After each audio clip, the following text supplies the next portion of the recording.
Hello दोस्तों, यह class math pedagogy का 10 नंबर का क्लास है सीटेट पेपर 1 के लिए।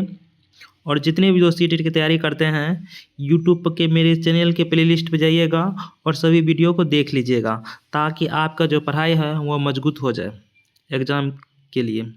तो आज का प्रश्न है 1 नंबर का, गणित में भ्रांतियाँ को दूर कर सकते हैं। गणित में भ्रांतियाँ जो है उसको दूर कर सकते हैं। जो बच्चा कंसेप्ट खुद से बनाते हैं उसी को भ्रांतियाँ कहते हैं। तो इस चारों ऑप्शन में 4 गो ऑप्शन है, इस चारों ऑप्शन में देखते हैं कौन सा सबसे बेस्ट है।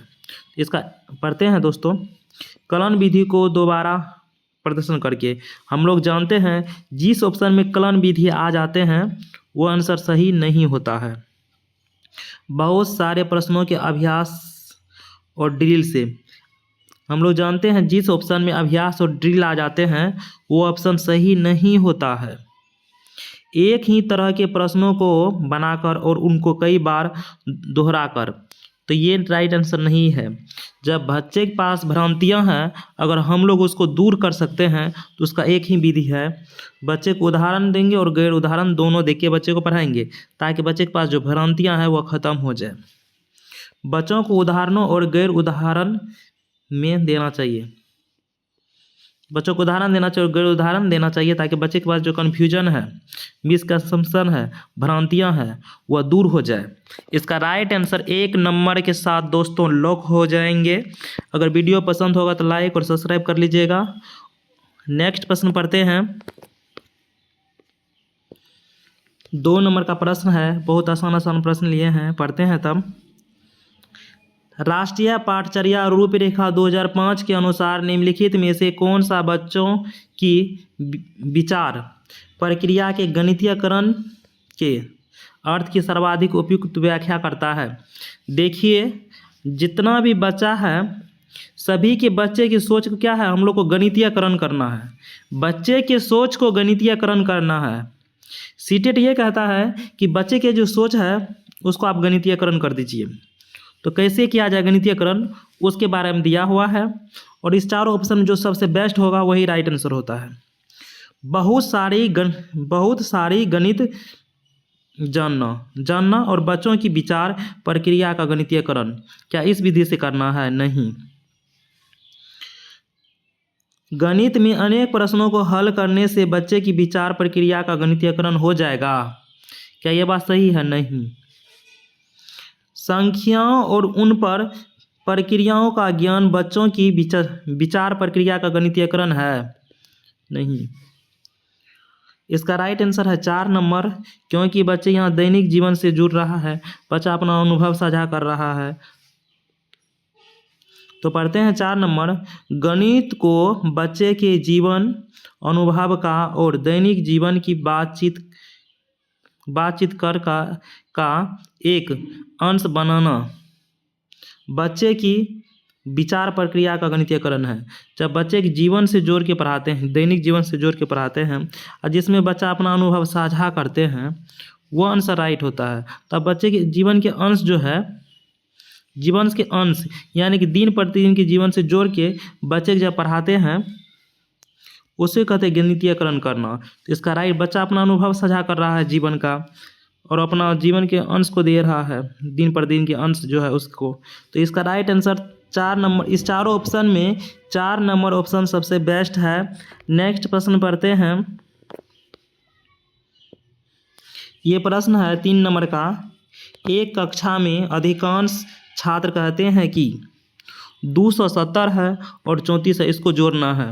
बच्चे 4 जोड़े हैं और यहाँ 10 जब पूरा है 7 3 10, तो बच्चा 10 ही लिख दिए हैं और 2 है तो 2 उतार दिए हैं। तो बच्चा इसमें कहाँ गलती किए हैं? एक टीचर के नाते आप क्या कीजिएगा? इस भ्रांति को दूर करने के लिए कौन सी अवधारणा दोहराना सबसे उपयुक्त रहेगा? बच्चा में जो भ्रांति है इसको दूर कैसे किया जा सकता है? तो इसका राइट आंसर कौन सा होगा?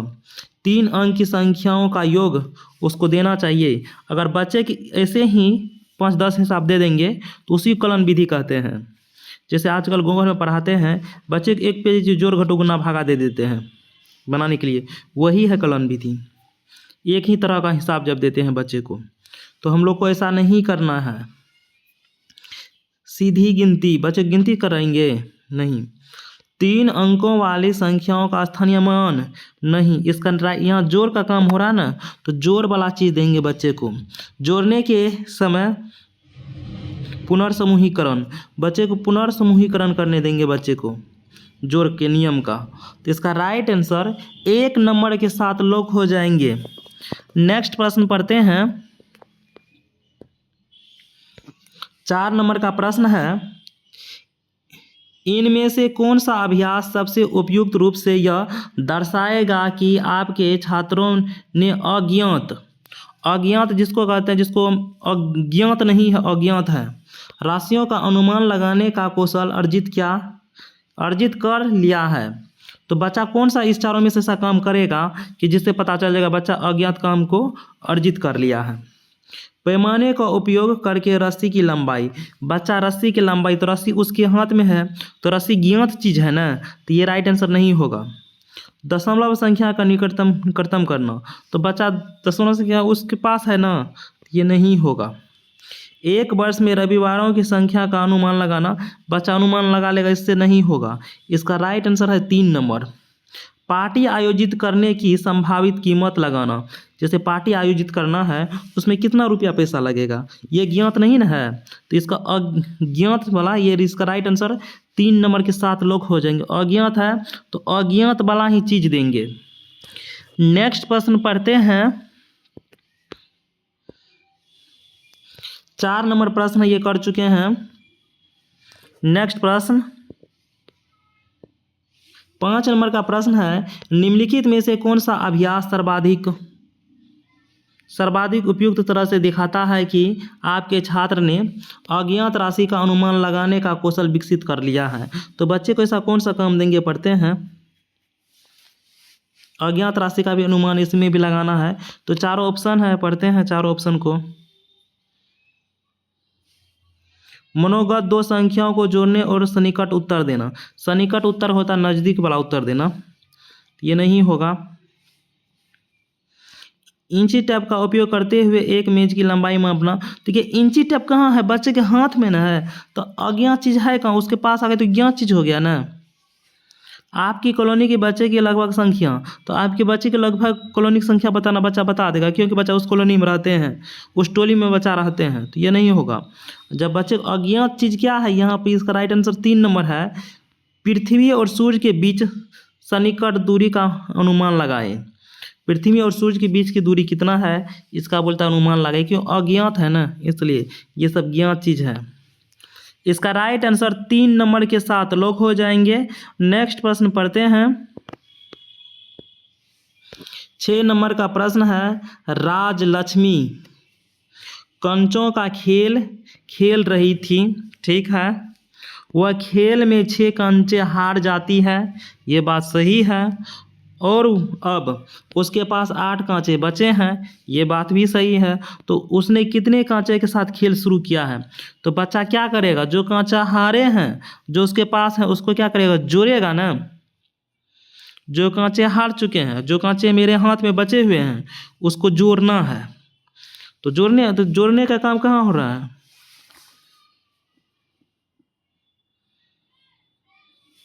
ये दोस्तों व्याकलन लिखल है, व्याकलन में सौदा घटो, कहीं भी दोस्तों व्याकलन लिखा हुआ रहेगा समझना ये घटो, घटाने कम नहीं हो रहा है, भाग का काम नहीं हो रहा है, संदर्भात्मक प्रश्न नहीं है। इसका राइट आंसर है 1 नंबर, योग पर एक संदर्भात्मक प्रश्न है।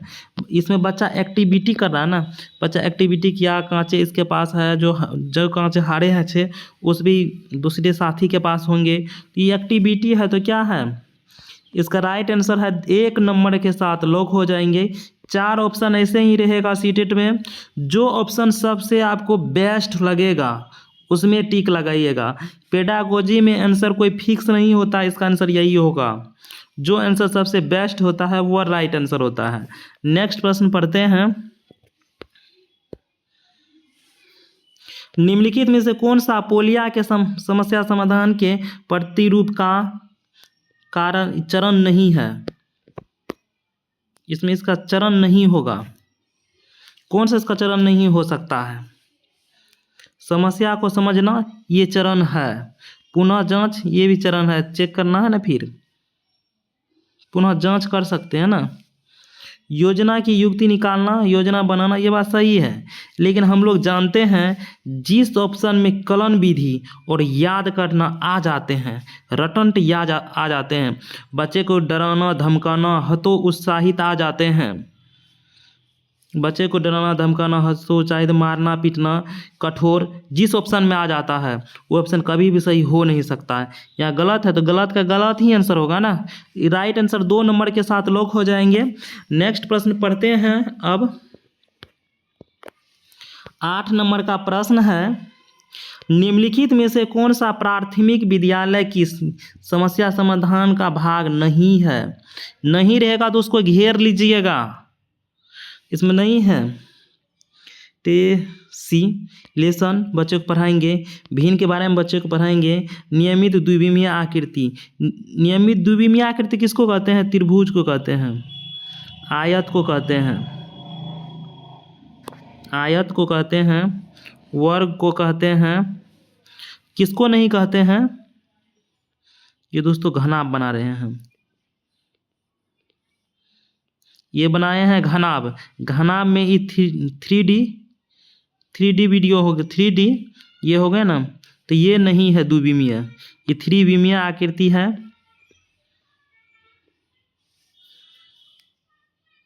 आयत ये है वर्ग, इसको दोस्तों समझ गए होंगे। बच्चे को किसका प्रयोग नहीं करने के लिए बोलेंगे? नहीं लिखल है तो इसका आंसर क्या होगा? रेखिक समीकरण के बारे में बच्चे को हम लोग नहीं पढ़ाएंगे। प्राथमिक बच्चा जो है उसको रेखिक समीकरण नहीं पढ़ाएंगे। नेक्स्ट प्रश्न पढ़ते हैं। 9 नंबर का प्रश्न है, भिन्न के योग की अवधारणा के पाठ की योजना बनाते समय एक अध्यापक आयताकार पट्टी को मोड़ने की क्रियाकलाप का उपयोग कर रहा है। ऊपर दिए गए क्रियाकलाप एक है। बच्चे को क्या कर रहे हैं? एक्टिविटी करा रहे हैं, आयताकार कोई है, बच्चे को मोड़ने के लिए सिखा रहे हैं आयताकार में। तो इसका राइट आंसर क्या होगा? विषय वस्तु क्रियाकलाप, उत्तर विषय वस्तु क्रियाकलाप। इसका राइट आंसर है 3 नंबर का पूर्व विषय वस्तु क्रियाकलाप। बच्चे को पहले बताएंगे ना, उसके बाद बच्चे को करेंगे। इसका राइट आंसर 3 नंबर के साथ लॉक हो जाएंगे। बच्चे को एक्टिविटी पहले कराए जाते हैं पूर्व में, समय की क्षति नहीं होगा, बच्चे इसे अधिक समझते हैं। इसका राइट आंसर 3 नंबर के साथ लॉक हो जाएंगे। नेक्स्ट प्रश्न पढ़ते हैं। 10 नंबर का प्रश्न है, पढ़ते हैं इसमें कौन सा आंसर सबसे बेस्ट होगा। चारों ऑप्शन में जो बेस्ट होगा, देखिए बंद सिरे वाले प्रश्न है ना, जिस प्रश्नों का उत्तर फिक्स होगा ना वही इसका राइट आंसर होगा। आंसर फिक्स होना चाहिए। जैसे 1 से 78 से 184 के बीच पूर्ण संख्याओं को लिखिए, ये आंसर फिक्स है, ये फिक्स है ना, 5 का आंसर होगा ना, बच्चा को सोचने की आवश्यकता नहीं पड़ेगा ना। तो इसका आंसर 3 नंबर का है, ये राइट आंसर 3 नंबर के साथ लॉक हो जाएंगे। अब ये सब क्यों नहीं है इसके बारे में जानते हैं। ऐसी 5 संख्याओं के 2 समूह की सूची बनाए जिनका योग 50 है। तो ये देखिए इसमें बच्चा एक्टिविटी करेगा, तो ये आंसर नहीं, बंद सिरे वाले जिसका आंसर फिक्स होगा। ऐसी आकृति बनाओ जिसकी सभी भुजाएं का योग 36 होना चाहिए। तो ये सब में बच्चा को अधिक सोचना पड़ेगा, ये सब में अधिक बच्चा को सोचना पड़ेगा, इसमें बच्चा को कम सोचना पड़ेगा। तो 3 नंबर इसका राइट है, इसमें कम सोचना पड़ेगा, बंद है ना। ऐसी 5 संख्याओं की सूची बनाओ जो कि 3 अंकों वाली संख्या है और उसका दहाई अंक 5 होना चाहिए। बोल रहा ऐसे 3 संख्या की सूची बना जिसका दहाई अंक 5 होना चाहिए। बच्चा को इसमें सोचना पड़ेगा, इसमें बच्चा को सोचना पड़ेगा, इसमें बच्चा को अधिक सोचना पड़ेगा, थिंकिंग करना पड़ेगा। 3 नंबर ऑप्शन में बच्चा को सबसे कम थिंकिंग करना पड़ेगा, इसलिए बंद सिरे वाले प्रश्न है जिसका आंसर 1 होता है। इसका आंसर फिक्स है ना, इसलिए इसका 3 नंबर राइट आंसर है। अगर वीडियो को समझते हैं तो लाइक कर दीजिएगा और शेयर कीजिएगा। आप प्लीज़ सब्सक्राइब कर लीजिएगा। नेक्स्ट प्रश्न पढ़ते हैं। नेक्स्ट 11 नंबर का प्रश्न है, निम्नलिखित में से कौन सी गणित में समस्या समाधान की नीति नहीं है। इसमें नेगेटिव है, नहीं है, तो क्या नहीं हो सकता इस चार ऑप्शन में। पश्यगामी रूप से हल करना, ये सही बात है। चित्रात्मक, ये भी सही बात है। अभ्यास त्रुटि, ये सही बात है। बच्चे त्रुटि करते हैं, गलती करते हैं, तब ना पता चलते हैं कि बच्चे कहाँ सीखा है, कहाँ बच्चे में दिक्कत है। तो बच्चा त्रुटि करता है, ये त्रुटि बहुत इंपॉर्टेंट है। बच्चे के बारे में बताते हैं बच्चे में कहाँ दिक्कत समस्या है। तो हम लोग जानते हैं यहाँ नहीं है, तो क्या आंसर नहीं होगा। इसका आंसर ये नहीं, जहाँ बच्चे याद करते हैं, स्मरण करते हैं। याद करना, स्मरण करना, कंठस्थीकरण, जिस ऑप्शन में आ जाएंगे ये ऑप्शन गलत होगा, और गलत का गलत ही आंसर होता है। नेक्स्ट प्रश्न 12 नंबर का प्रश्न है, एक 5वीं कक्षा की छात्रा द्विविमीय आकृति के बारे में दोस्तों बताए थे। जैसे त्रिभुज है, चतुर्भुज है, आयत है, वर्ग है, वह है द्विविमीय आकृति है। आकृतियों का उनके गुणों के आधार पर श्रेणियों में वर्गीकृत कर पाती है। बच्चा जो है ना वर्गीकृत कर लेते हैं गुण के आधार पर, यानी कि गुण के बाद बच्चा जान गए हैं कि त्रिभुज में 3 कोण होते हैं, 3 शीर्ष होते हैं, 3 रेखाखंड होते हैं। बच्चा ये जानते हैं, गुण के आधार पर वर्गीकृत कर लेते हैं। तो ज्यामिति विकास की वेन हीले सिद्धांत के अनुसार वह छात्र किस स्तर पर है, वह एनालिसिस कर लेते हैं, विश्लेषण कर लेती है ना लड़की। जैसे वर्ग बनाइएगा, वर्ग ऐसे करके वर्ग,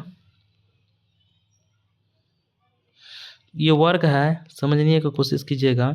इसका चारों भुजा बराबर है, बच्चा जाने। इसका कोण 90 डिग्री का होता है, बच्चा ये भी जानते हैं। जैसे ये 4 है तो ये भी 4 होगा, बच्चा ये सब बता देते हैं। तो बच्चा किस में है, एनालिसिस कर लेते हैं। समझ गए होंगे। यहाँ गुण को याद रखिएगा, जब बच्चा गुण के आधार पर श्रेणी लगा लेते हैं, गुण के आधार पर छोट बड़ में सबको जानते हैं।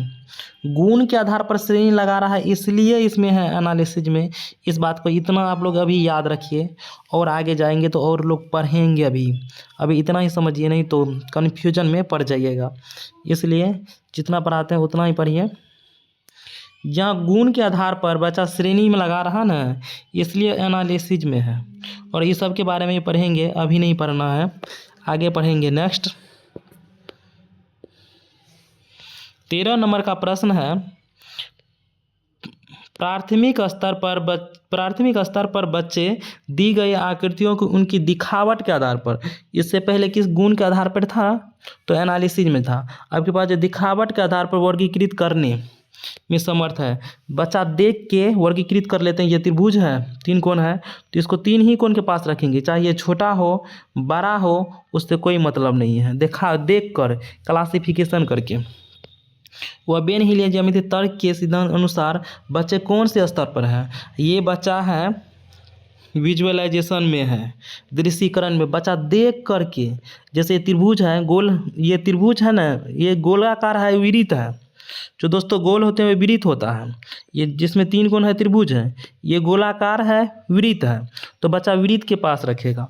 अगर कोई वर्ग है, ये दोस्तों आयत बना रहे हैं, ये आयत है, तो ये बच्चा इसको आयत के पास रखेंगे।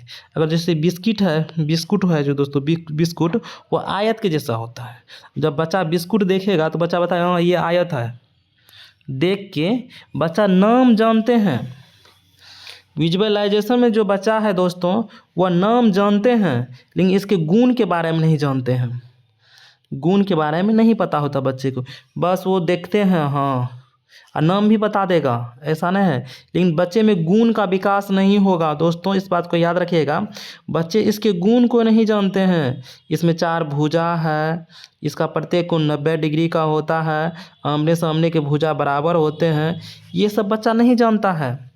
सिर्फ वह देखता है और नाम जानता है।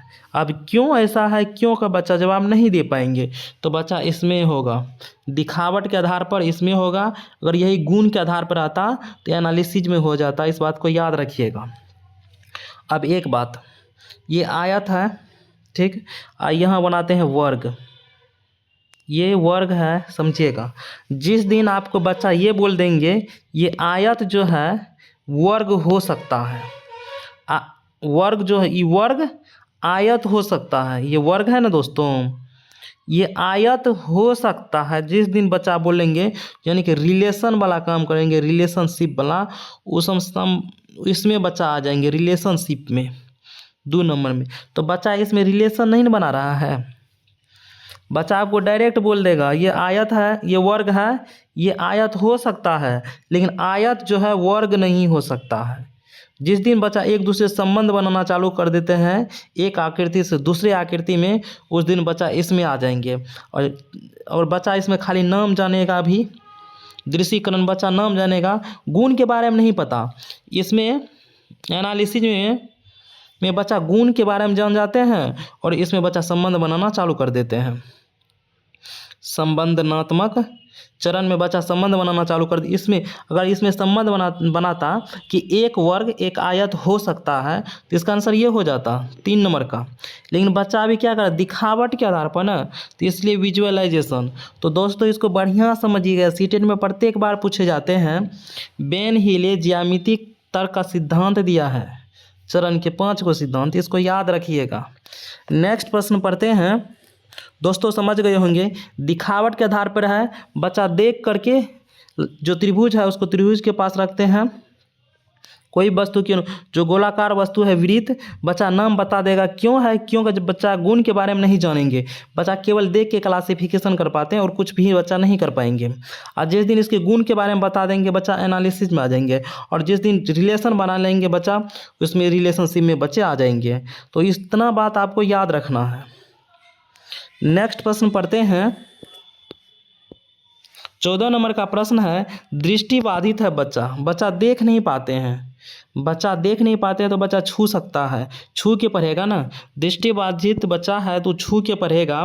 तो विद्यार्थियों के लिए निम्नलिखित में से किसका प्रयोग गणित शिक्षण अधिगम के साधनों के रूप में किया जा सकता है। देखिए जियो बोर्ड जो है इसको छू सकते हैं, पकड़ सकते हैं। जियो जेब्रा जो है एक प्रकार का ऐप्स है, एक प्रकार का सॉफ्टवेयर है, तो इसका बच्चा उपयोग नहीं कर पाएंगे। और गिनतारा एक ऐसे होता है, ऐसे होता है, इधर लिखने वाला पार्ट होता था, यह ऐसे रहता था, ऐसे गिनतारा, इसमें गिनने वाले रहता था तारा के जैसे से,